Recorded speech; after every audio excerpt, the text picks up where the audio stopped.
Agroband de volta com a situação da seca no estado. O chefe da Casa Civil, Márcio Biol, que recebeu nesta semana representantes de municípios da região sul do estado atingidos pela estiagem que entregaram um conjunto de necessidades para atender especialmente aqueles que tiveram homologada a situação de emergência na região. Canguçu, Erval, Cerrito, Jaguarão, Pedras Altas e Santa Vitória do Palmar. Outras prefeituras estão com processos tramitando devido aos efeitos da falta de chuvas na região. Karine, qual a previsão do tempo? Bom dia. Bom dia, Lisemara. Bom dia a todos. A situação segue complicada para os municípios da região sul do estado, pois não há previsão de grandes acumulados de água para essa próxima semana. Para se ter uma ideia da dimensão dessa seca, desde fevereiro choveu apenas 100 milímetros nessa área. E o ideal para essa época do ano deveria ser de 300 a 400 milímetros. As chuvas previstas para os próximos dias ficam concentradas principalmente na metade norte do estado e não favorecem as cidades que mais vêm sofrendo com a estiagem. Os prejuízos atingem a produção de grãos e também as pastagens. Agora, a principal pergunta é: quando essa situação vai mudar? A previsão é de que no final de maio volte a chover em grande quantidade na Zona Sul, mas até lá a situação seguirá crítica. Com relação às temperaturas, é importante ressaltar que, por enquanto, não teremos novos recordes de frio. Nos mapas, você confere a previsão completa. No sábado, uma área de baixa pressão provoca pancadas de chuva durante a tarde nas regiões oeste, norte e centro. Em Jaguarão, o tempo fica firme, com temperaturas que variam entre 8 e 24 graus. Em Uruguaiana, chove e as máximas alcançam os 26. Nos próximos dias, as instabilidades permanecem na Serra Gaúcha, assim como a sensação de frio.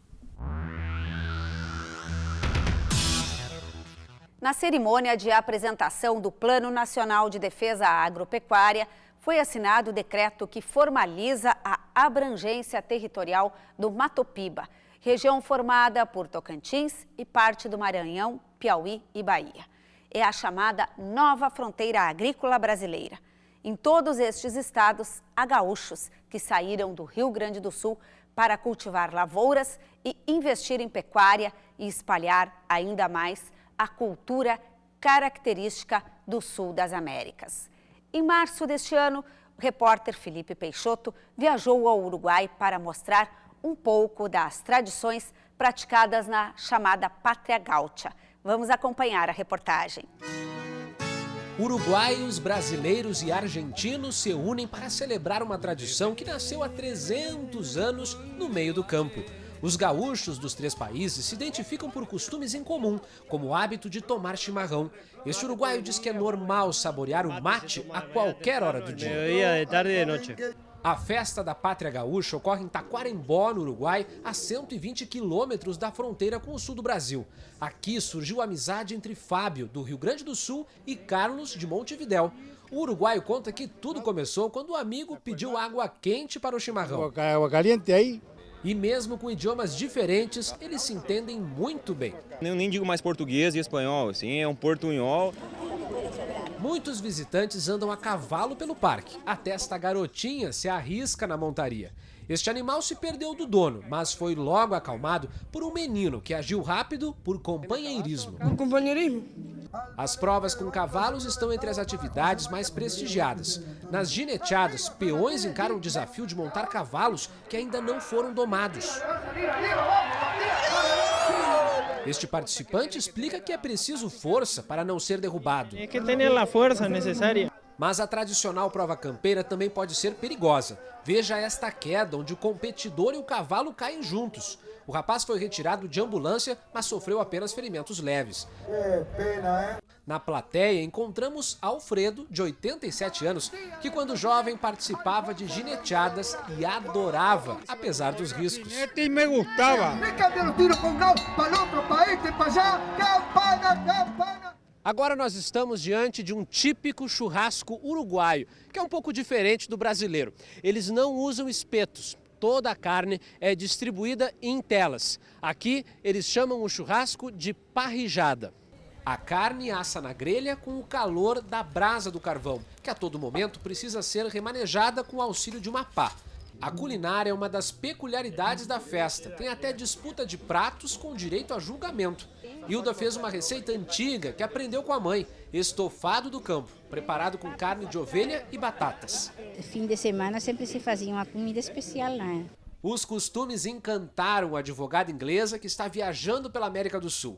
Ela percebeu que todos por aqui têm muito orgulho das tradições, o que é fantástico de ver.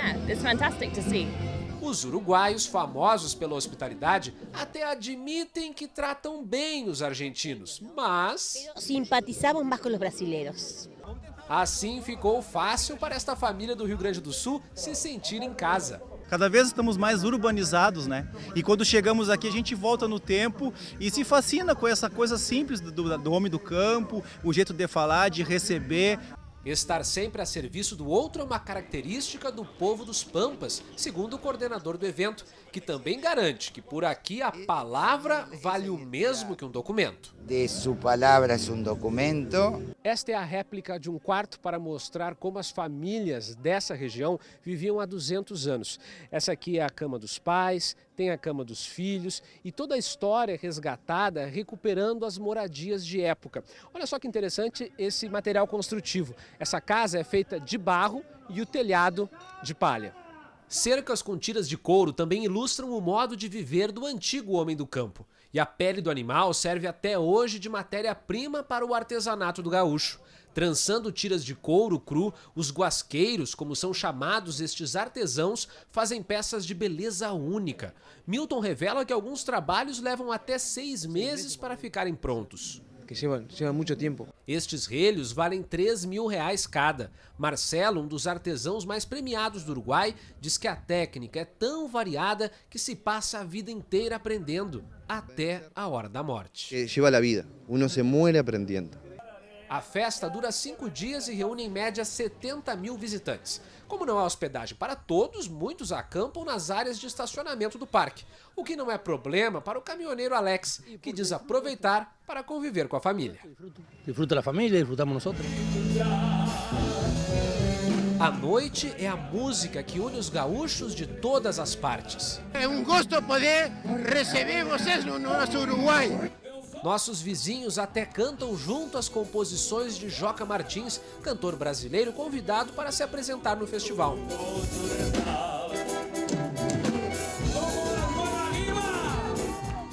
Marta me conta que não importa a nacionalidade da melodia, ela faz questão de dançar todas as músicas. E bailar.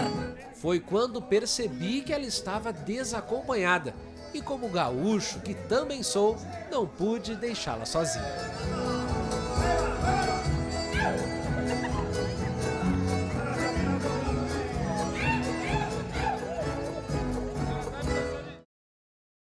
Para falar sobre as tradições gaúchas, recebemos o presidente do Movimento Tradicionalista Gaúcho, o MTG, Manolito Savariz. Bom dia, presidente. Bom dia, Lisemar. A gente acabou de ver essa reportagem aí do Felipe Peixoto sobre essa festa gaúcha ali em Taquarimbó, no Uruguai. E a gente está muito misturado, o Sul aqui, o Rio Grande do Sul, com o Uruguai, com a Argentina.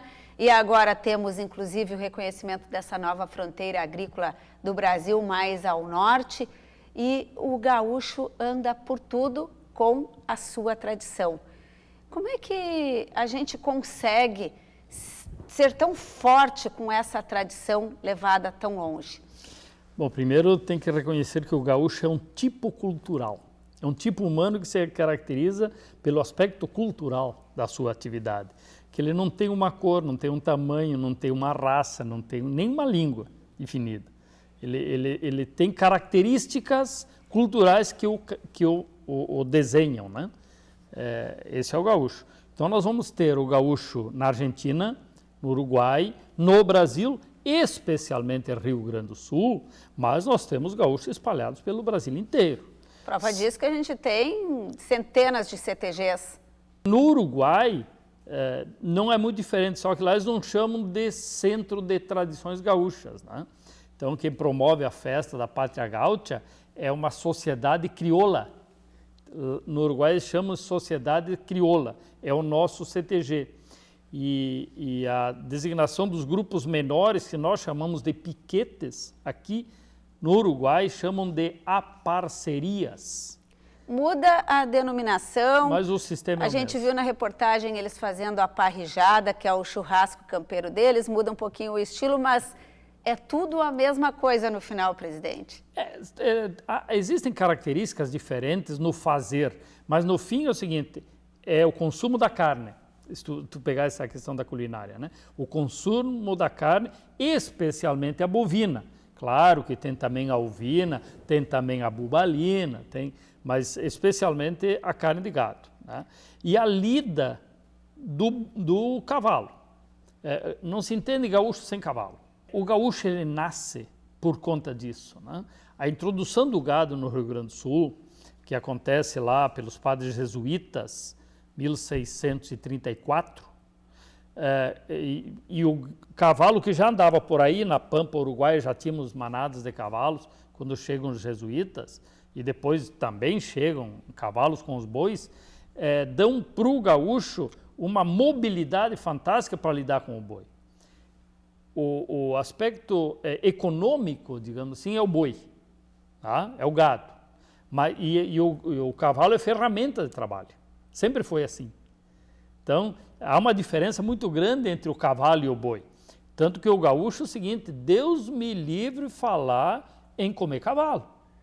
Ou carne matar de o meu cavalo, matar meu cavalo envelheceu, larga no campo para ele morrer sossegado que cumpriu a tarefa. E nós temos frigorífico que abate cavalo aqui e exportamos, mas nós não consumimos. Não comemos. O boi é diferente. O boi é consumido. Então, há essa questão... É cultura, como a vaca sagrada na Índia, a gente tem os animais que são e é sagrados. o mesmo conceito aqui no Rio Grande do Sul, na Argentina, no Uruguai, tanto que nós temos a Confederação Internacional da Tradição Gaúcha, né, que é composta por Brasil, Argentina e Uruguai. Depois do acendimento da chama crioula deste ano lá em Colônia do Sacramento, dia 12 de julho... No Uruguai, Colônia do Sacramento no Uruguai. No dia 17 de julho, nós vamos realizar em Montevidéu o Congresso Internacional da Tradição Gaúcha. E falando na tradição, a lida, as provas, por exemplo, também são comuns. A gente viu na reportagem a prova de laço. Em todos os lugares ela funciona igual. É que a lida com o gado, ela exige o uso, o laço é uma técnica de pegar o boi, de segurar o boi no campo. Então, o uso do laço, né, é uma ferramenta, o laço é uma ferramenta de trabalho. Então, para nós, claro que nos rodeios a gente estabelece regras e tal, e faz de uma forma demonstrativa, né? Mas isso tem a ver com a nossa cultura laboral, o jeito de lidar. Então, o tiro de laço, e que pro gaúcho, especialmente o gaúcho sul-rio-grandense, usa o laço longo, laço comprido, laço de 8 braças, né? Laço que é atirado ao largo, né? De longe, que é diferente do laço americano, por exemplo. O americano tem uma armada pequena que quase que engancha nas aspas dos animais, né? O argentino e o uruguaio também usam um sistema de laço mais longo, assim, parecido com o nosso.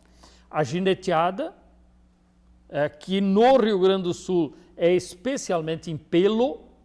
Já no Uruguai e na Argentina eles usam muito ou basto aberto ou gurupa, mas é a gineteada, ou seja, é a montaria no cavalo chucro. Tá? Nos rodeios nós usamos cavalos aporeados. Tá? É o cavalo que não se prestou para doma, que é para demonstração de como é que funciona.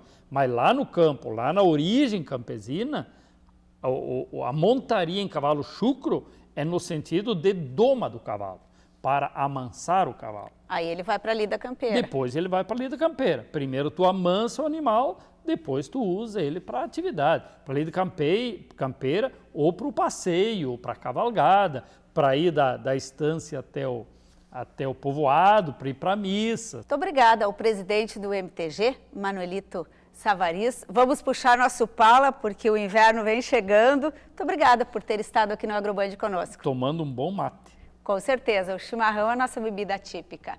E com essas imagens do Pátria Gaúcha, a gente encerra o nosso Agroband de hoje, lembrando que no sábado que vem tem mais Agroband às 7h30 da manhã e, claro, desejando um ótimo final de semana e um feliz Dia das Mães.